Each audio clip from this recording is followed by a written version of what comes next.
Hey, everybody, I'm Howard Tiersky, and welcome once again to the Winning Digital Customers Show. Today, we are going to talk about a war which is about to occur, or really which is already occurring. And no, I'm not talking about a war in Afghanistan or Iraq or anywhere else. I'm talking about a war right here at home. And I'm not even talking about the war between the Democrats and the Republicans. I'm talking about the war for the new normal. You know, we put out a thought leadership piece right near when the pandemic started. I think it was March or April, talking about the stages that we were going to go through with the pandemic. An early kind of scrambling stage, then a sustained isolation stage, and then a transition back to normal, and ultimately this idea of the new normal.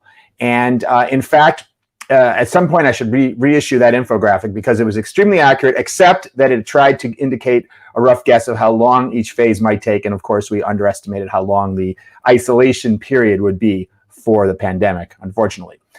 However, this idea of transitioning back and creating a new normal is absolutely what is occurring now. And there are forces fighting against each other to define what this new normal is going to look like. I think there are aspects of the new normal that there's probably not a lot of people objecting to, right?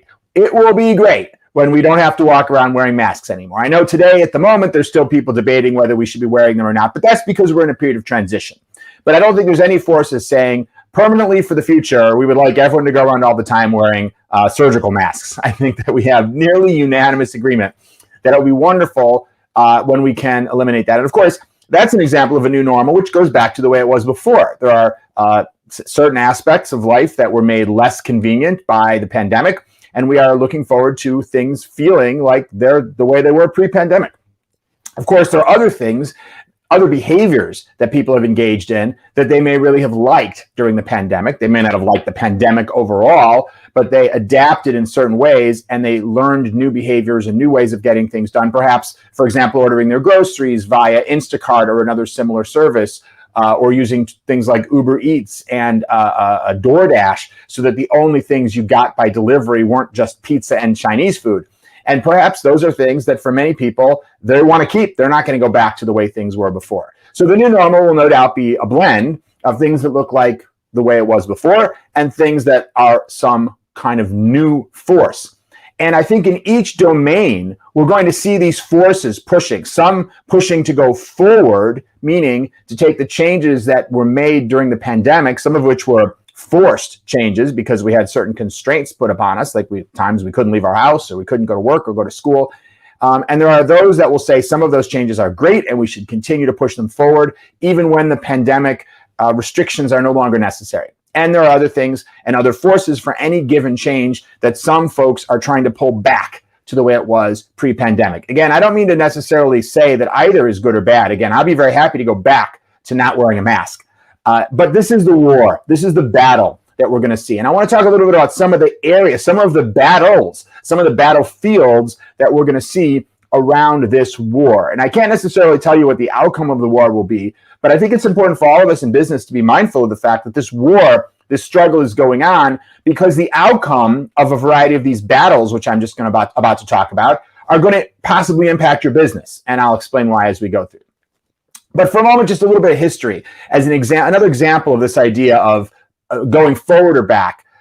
Everybody probably knows the story that when the boys went off to fight World War II in the 1940s, in many cases, women were asked to go into the workplace. Of course, today that seems totally normal. But back then, you had a society in the United States in which the vast majority of women were, if they were married and had families, they were housewives. They weren't working in a job the way the men were. The men were working, the women were taking care of the home and the children, and that was, you know, no either endorsement or judgment, but that was society back then.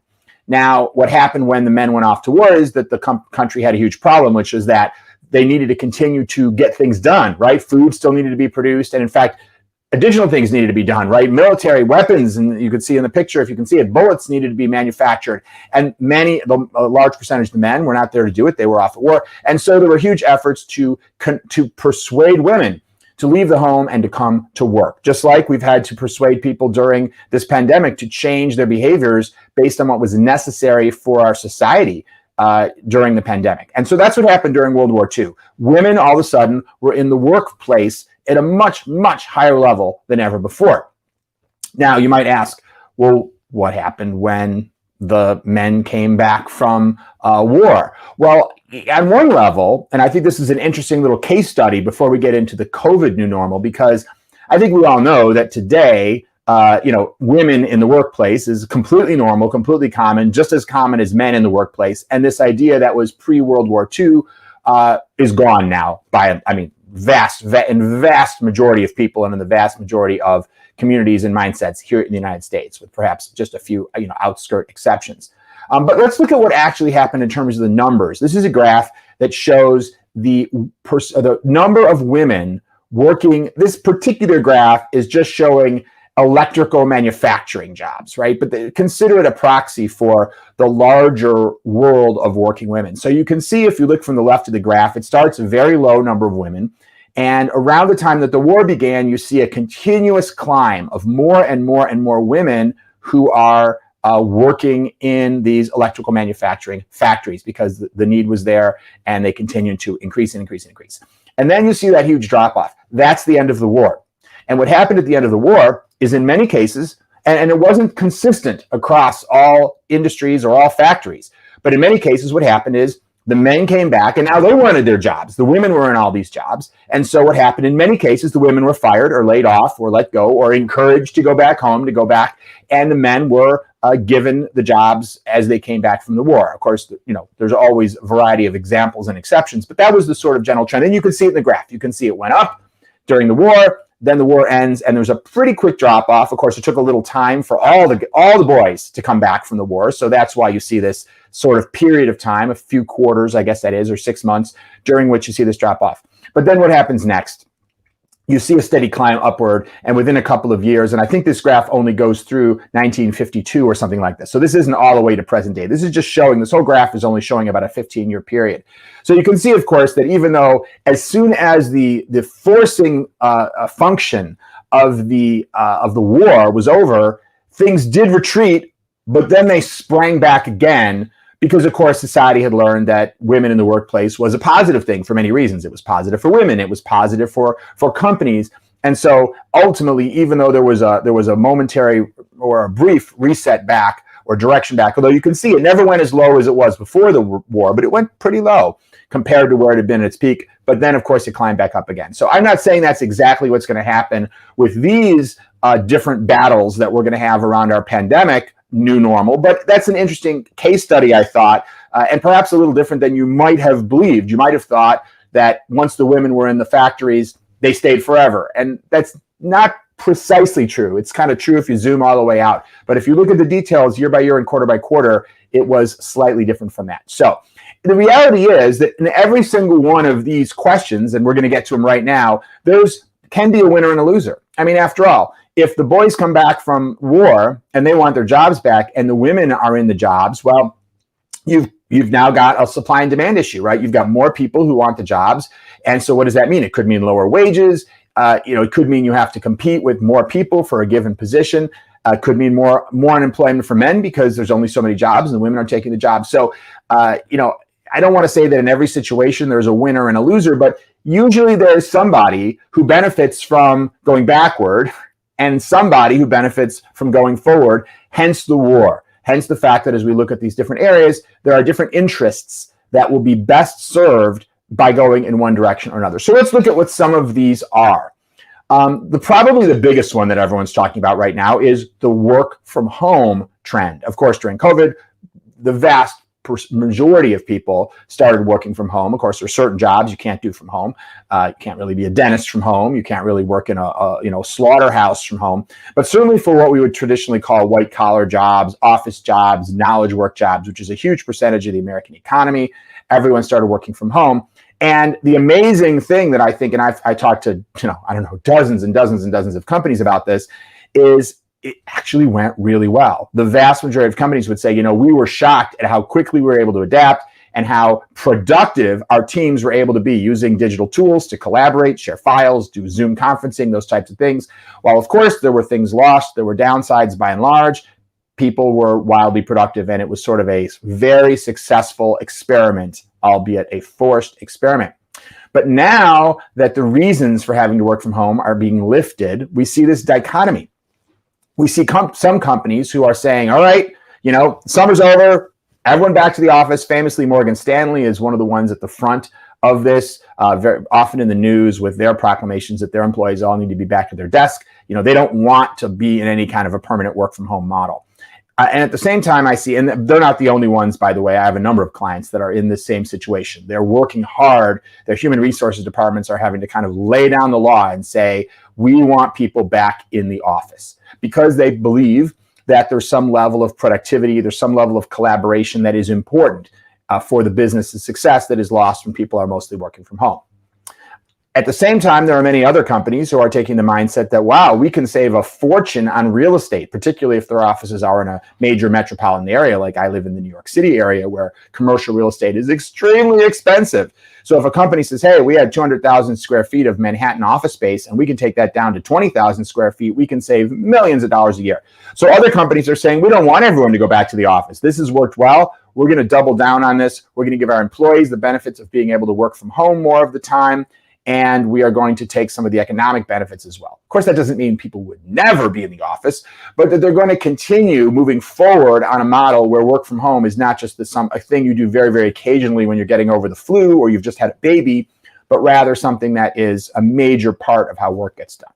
And I can't for sure predict, but if you look at that graph of the women returning from World War II, I'm going to suggest to you that the most likely outcome is that we're going to see some retrenching, but that it won't last, like was the case with the women in the workforce after World War II. Not promising that will be a parallel, but that would be my my personal forecast for whatever it's worth.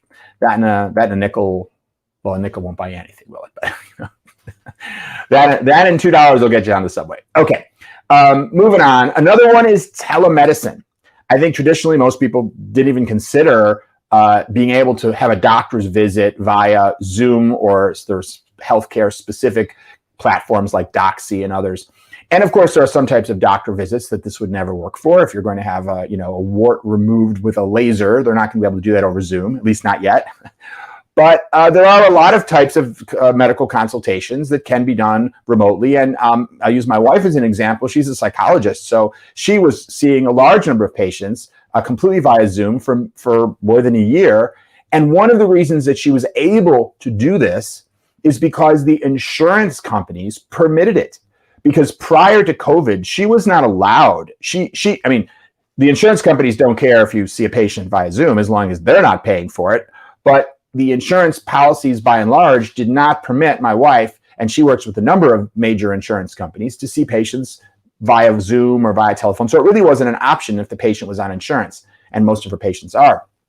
So what happened with COVID is that the insurance companies relaxed those restrictions. They said, okay, we recognize that people still need care, not just for psychology, but for a variety of things. And we will pay doctors or other healthcare providers for sessions that they have with patients via these kinds of remote telemedicine tools. But now what's happening, and actually it's interesting, during the course of the pandemic, there was a sort of a continuous effort by the insurance companies. When things started looking better, even a year ago, the insurance companies started to issue announcements and say, okay, we're going to end this policy in 90 days. And then, of course, things got bad again, and the insurance companies said, oh, okay, we're going to continue it for a little while longer. But they've always been emphatic that this was a temporary policy. Now, why? Why would they not want you to be able to see your doctor remotely? I don't know, but if I had to speculate, not to sound cynical about the healthcare industry, but it's a lot easier to see your doctor when you don't have to drive there and fight through traffic and wait in a waiting room and all that. And so I'm guessing that more people avail themselves of the care that they need when they have convenience in their ability to engage with the doctor remotely. And that probably causes there to be more therapy done, more doctor visits. And healthcare companies, of course, charge you a fixed fee, and then they pay every time you consume medical services. So you could argue several sides of this argument, but one way of looking at it would be it's not in the healthcare insurance company's interest to allow you to continue this any longer than necessary. On the flip side, doctors like it, Patients like it. And so there's going to be a lot of pressure to continue this. They may pressure legislatures to force insurance companies, obviously a highly regulated industry, to permit this as a type of therapy or a type of medical visit going forward. So we'll see what happens. But this is certainly, I think, one area of the battle. And again, I'd be curious of all of your opinions. Feel free to leave your thoughts in the comments.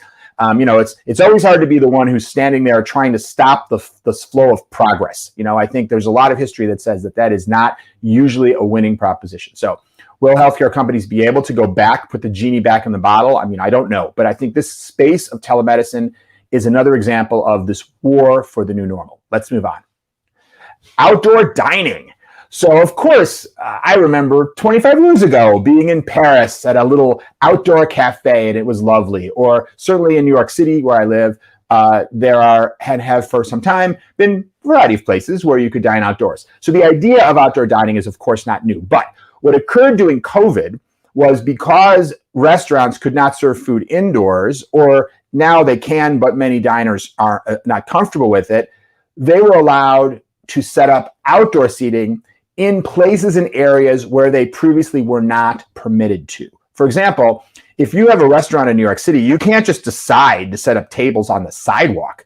You certainly can't decide to take over the parking spaces in front of your restaurant and put tables there and start serving food. I mean, that's not legal. That's not your right just because you rented the restaurant space.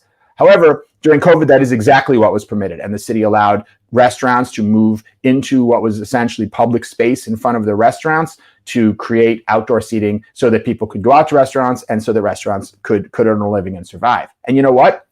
People really liked it, at least when the weather is nice. It's nice to eat outdoors.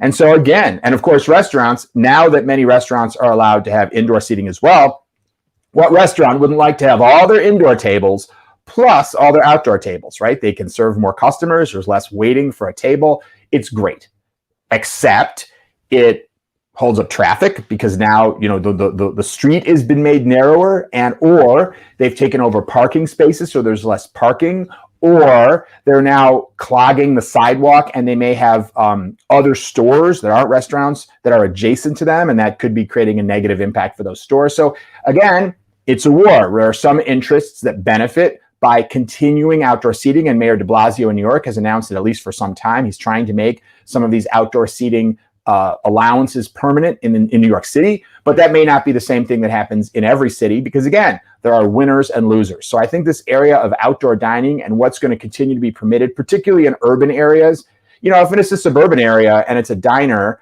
and they've set up a tent in their own parking lot, I mean, that's kind of up to them whether they want to continue it or not.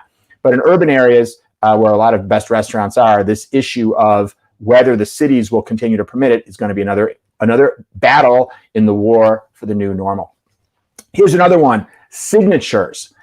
Many types of documents which required physical signatures, there was increased flexibility by both regulators and also by financial services companies, and in some cases, other types of companies to say, that's okay. You don't need to sign the credit card receipt because of germs and all that. We'll just process your credit card transaction. Or banks were permitting account opening. They accelerated permitting account opening in a strictly digital way rather than requiring you to come into the bank or FedExing you papers that you had to sign, again, because of concerns about germs and things like that, or certainly concerns about you coming into the bank as a result of COVID. Now, certainly that's more convenient for customers, but when you permit more people to open accounts electronically, or you waive the need for physical signatures on transactions, that can increase fraud. And so now you have, again, another balance. There are some that would like to go back because they don't like the additional fraud they have to deal with. And of course, there are many who love the convenience of not having to worry about a physical signature, or not having to go to a branch, or not having to FedEx paperwork, these types of things. So another area, another battle in the war for the new normal. And this might be my last one. I'm not sure here. The last one I want to talk about here is home movies. So because theaters have been closed, at least until very recently, movie theaters, many movie studios that had blockbuster new releases, such as Kong versus Godzilla, which came out, when was that? I don't know, 4, 5, 6 months ago. Major studio blockbuster release. And because they knew that the odds were that the very small number of people would be able to see this in movie theaters, they released this movie simultaneously so that you could stream it to your home, video on demand. Historically, in the film industry, you have this idea of windows. And the first window is theatrical distribution. So when the movie first hits theatrical distribution, you don't make it available for streaming. You don't make it available on DVD. If you want to see it first, you've got to pony up your $14 or whatever your local movie theater costs and buy a bucket of popcorn and a drink for $11, and sit there and watch the movie in the theater. Only and in that way, they get more revenue for the movie from those people who are most determined to see it. And then, of course, once they've sort of used up the audience of people who are willing to drive all the way to the theater and pay that much for a ticket, then they can provide it on HBO or on DVD or streaming from your local cable provider and get additional revenue in the second, third, and fourth windows. And eventually they may put it on free TV, things like that. So that's the traditional approach. Now, but again, because theatrical distributions wasn't practical during COVID, they started streaming new releases to your home. And people loved it. Increasingly, people in their homes have large screen TVs, great sound systems. And by the way, even though many people previously had those things, these are some of the areas people invested in during COVID because people had to have all of their entertainment in their homes. The sales of large screen TVs and surround sound stereo systems and those theater chairs you can put in your home, creating a more comfortable, more rich film and television viewing experience in the home became a priority for people to spend their money on. They weren't spending it on vacations, things like that. So that was an area that people spent money on. And so now consumers really like the idea that it's fine to have the option to go drive to a movie theater, but to be able to experience a first-run film in their home without having to go somewhere is a convenience that a lot of consumers liked. But on the other hand, with theaters reopening, theater owners would prefer not, right? They would prefer the old way. They would prefer to go backwards to a world in which if you want to see Kong versus Godzilla, which, just aside, is a terrible, terrible film. I was very disappointed by it. It doesn't really make any sense. Anyway, and the end is extremely unsatisfying. I don't want to spoil it for anybody, but I don't know. I think it's pretty hard to spoil this movie. Let me say, and I guess you might be thinking to yourself, Howard, this movie was not geared for you, a 52-year-old, guy. This movie was geared towards kids. I know, but I sat there and watched the movie at home with my 8-year-old son and my 10-year-old daughter, and they both felt the same way. We barely even got through the whole movie. So anyway, little side movie review. You didn't expect that, did you? But there's a little extra bonus. If you haven't bothered yet, find a better movie. Don't watch Kong versus Godzilla. But in any case, movie theater owners would rather continue to have that exclusive window so they can make sure they can sell popcorn and $6 or buckets of Coca-Cola or whatnot. And so again, a battle for the new normal. I'm sorry, I do have one more here. So the last one I want to talk about is travel flexibility. And so during COVID, airlines and resorts and others that sell travel products, they in many cases removed many or even all of the usual restrictions you have on changing your travel. The way the travel industry in the past has liked to play it is to say, well, if you want an airline ticket, for example, at a reasonable price, you have to sort of lock yourself in. And if you want to make changes later, we're going to charge you an arm and a leg to make that change. If you're willing to pay triple the price, we'll sell you a flexible ticket. But of course, most people didn't do that because it never really made economic sense. And so during COVID, because travel providers were so desperate for business and because they knew that people were hesitant to plop down money for a ticket, not knowing if this was a trip they hoped to take 2 months from now, 3 months from now, not knowing what the travel restrictions would be like, not knowing which direction the COVID cases were going to go, it was too risky. And so the travel company said, all right, well, we have to respond to that customer point of pain. And they made it possible for you to change your tickets with lidded change fees. And not surprisingly, customers like that. They said, hey, it's great to be able to have that kind of flexibility. And now I think airlines are struggling to figure out they would like to reimpose some of those restrictions. And at the same time, customers have really enjoyed the freedom. So how do you put that genie back in the bottle? And we may see them do it, or we may see them realize that perhaps being more customer friendly in the long run is a better bet. So I think I've just given you about 6 different battlegrounds for the new normal. And I tried to lay out how, in each of these cases, there's forces pulling in both directions. And it'll be interesting to see how things play out. What I would encourage you to do is ask yourself two important questions. The first is, have I missed any? Of course I have, right? I only have a limited time here, and I've just given you some examples. In your space, what are the battles for the new normal that are going to affect you? Some of these ones that I've just described may have a huge impact on your business, such as, for example, work from home. And others may not be important to you from a business perspective. Whether restaurants continue to have outdoor seating or not, you may have an opinion about it, but if you're in the plumbing business, it might not change your business strategy, whoever wins that battle in the long run. But I think what I'd ask you to think about is, number one, what have I missed in terms of additional battles for the new normal? And I'd love it if you'd put them in the comments. You can share them with others. And then which are the ones that matter most for your company? Because if the outcome of one of these battles potentially has an impact on what your business strategy should be, then I would suggest to you need to do some scenario planning. And you need to say, okay, Howard can't predict which way this is going to go. And you probably can't predict it with absolute certainty either. You may be able to have some intelligent forecasts or guesses about it, but there are too many variables to know for sure what's going to happen. So in those types of situations, what I always advocate is scenario planning, by which you say, all right, we don't know which way it's going to go, but if it went this way, what would that mean for us? And what might we want to do as a response? Or if it went that way, what might we want to do as a response so that we can maximally benefit and minimize any harm to us as a result of these changes? And once you've done that, you've got some strategies, sort of like a football team who kind of says, all right, well, if the other team does this, we're going to respond this way. And if the other team does that, we're going to respond that way. You've got your plan. And then you need a sensing mechanism. You need to say, okay, but we know that this decision, this direction of this particular battle, or maybe it's several battles that are going to affect your company, are going to be important to us. So how are we going to keep a close eye on that? How are we going to keep our finger on the pulse of that? If you're in the travel industry, you want to make sure you're getting weekly updates about how many different airlines in your market are changing or not changing their policies. Or possibly you want to also be looking at other travel providers like hotels or cruise lines or a car rental, and maybe even other industries. So you can really see what's happening, if this is kind of a thing that's teetering one way and teetering another way, which way does it seem like the tree is going to fall? So you've got to be paying attention, because you need to be able to respond. And you have your playbook on how to respond because you've done your scenario planning. So that is what I would suggest every business should be doing right now. We are in a time of great change. To some degree, we went through a time of massive change when we went into COVID. And then we went through a time where it was somewhat stable, okay, we were all stuck at home. The kids were doing Zoom school.